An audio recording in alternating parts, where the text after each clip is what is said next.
How's it hanging, YouTube? Peter here, Ginger Joe the Geek. Welcome back to the channel for another 1/6 scale action figure unboxing. Today we're looking at HELA, the goddess of death, queen of the underworld, who's been in Marvel Comics for ages. In fact, she goes all the way back to Thor 150, many moons ago. She's been a character in the Marvel Comics for many years, battling Thor on and off, but you're probably more familiar with her from her appearance in Thor Ragnarok, played by the absolutely stunning Cate Blanchett, who was phenomenal in the role and brought a whole new kind of element to the character. I knew I had to have it. There's a Hot Toys version out there, but it's exceptionally expensive. And then I spotted a third-party, unlicensed figure by Juice Girl. Never bloody heard of them. Like I say, it's unofficial, but I had to pick one up. I picked my figure up from this fantastic Facebook page. Please do go and check them out. You get some great deals on them. Here we go, guys. This is the box art. It's actually really impressive. Even though this is third party, they can call her HELA, goddess of death, because obviously HELA is a character from mythology. Juice Girl, never heard of it, like I say, so this is going to be a bit of a gamble, to be perfectly honest. Always a gamble when you go for third party figures. Let's have a look at what you get. Oh my god, I love her! I love her! She's lush! Okay, stunning sculpt. I can already tell you the figure looks lush. These are all of our bits and bobs out of the packet. These spike antler things are just first class. You get a whole host of accessories with her. We're starting off with these bad boys. So these are some of the swords she creates. These are quite nicely sculpted. They've got a bit of a green wash going on with them. They're pretty basic and they're just kind of a bland plastic. That said, you get two of them, by the way, but that said, I noticed the Hot Toys versions were exactly the same. The axe is literally a chunk of plastic. It's got very little paintwork on it, weathering on it, but like I say, this is identical to the one you got in the Hot Toys box. So it's interesting that there's not more effort put into those, I guess. You get a whole host of hands, as you usually do. I like the fact that the nails are all individually painted, but we'll come to that in a second. But as with all of these kind of Hot Toys six-figure figures, you get a whole load of them. I will add at this point, the hands were an absolute pig to change. I had to take a bit of a blade to them to try and open them up. You get this fire effect, which is quite nice. I don't normally use those kind of things. And you get some additional shoulder plate things if you don't want to display it with a cape on. Sorry, I'll never be taking the cape off. I love the cape look to my figures.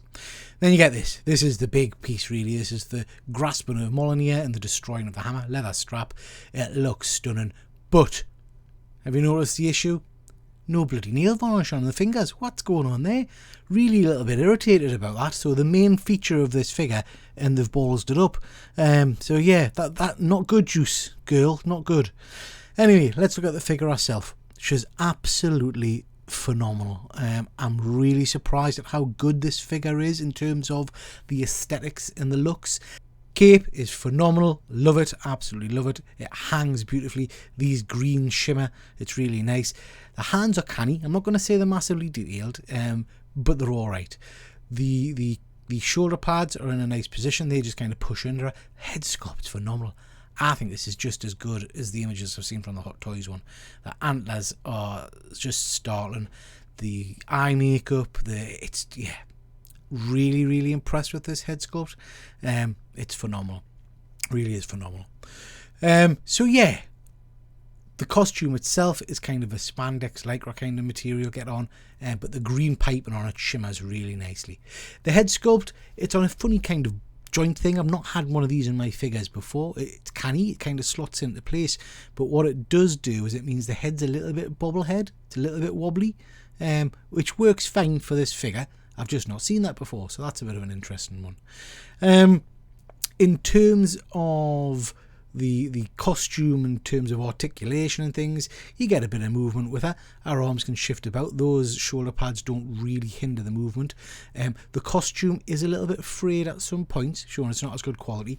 The knee bends, I'm not going to do that with my figure because I'm scared it splits this kind of green piping on it. But yeah, it's pretty nice. It's a standard figure. It moves in all the right places and that kind of jazz. Yeah.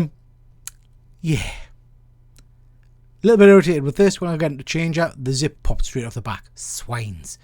Also, this has really cheesed us off. So the hands are actually moulded shut. So the thumb is attached to the hand. So you can't get the bloody weapons in, can you? That's a bit cack, isn't it? I mean, yeah, these are all issues you wouldn't get with Hot Toys. I've taken a blade to it and I've separated them. And there you go. You see, she actually looks phenomenal. If you have a close look at those hands, you will see the areas where I've had to cut it to get into it. So, yeah, you get what you pay for, I guess. But I think she looks amazing there. I think the swords and hands look really cool. Let's have a look at that in that iconic pose where she's grabbing the hammer. I'm not going to take the cape off, but let's have a look. Okay, guys, this looks pretty good. I'm very, very happy with this.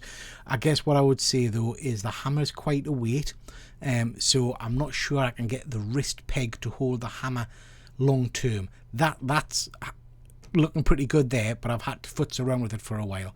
I don't think I'll be confident to display it like this. I think it would weigh it down and pull it down too much.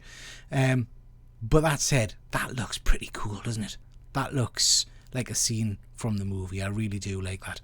Not sure, I thought I was going to love that, but I'm not sure I'm going to display it like that. Now this, I think this looks badass.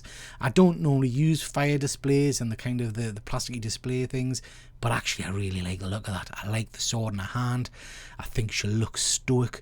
I think the cape drapes really, really well. She's sexy. She's very, very sexy. I think I'm going to be displaying it like this for me. Issues with the figure? Nail varnish on that, that's a bit cack. Hands, really, really hard to get it in. Having to separate the fingers from the rest of the hand is a bit naff as well. So yeah, juicy girl. Would I buy another figure from you? I probably would, but I think you've got some work to do to get some of these issues ironed out. Overall though, very impressed with this figure. I think it'll look stunning in my collection, and I'm a happy shopper. Okay, thanks very much for watching everybody, and I'll catch you next time. Take care.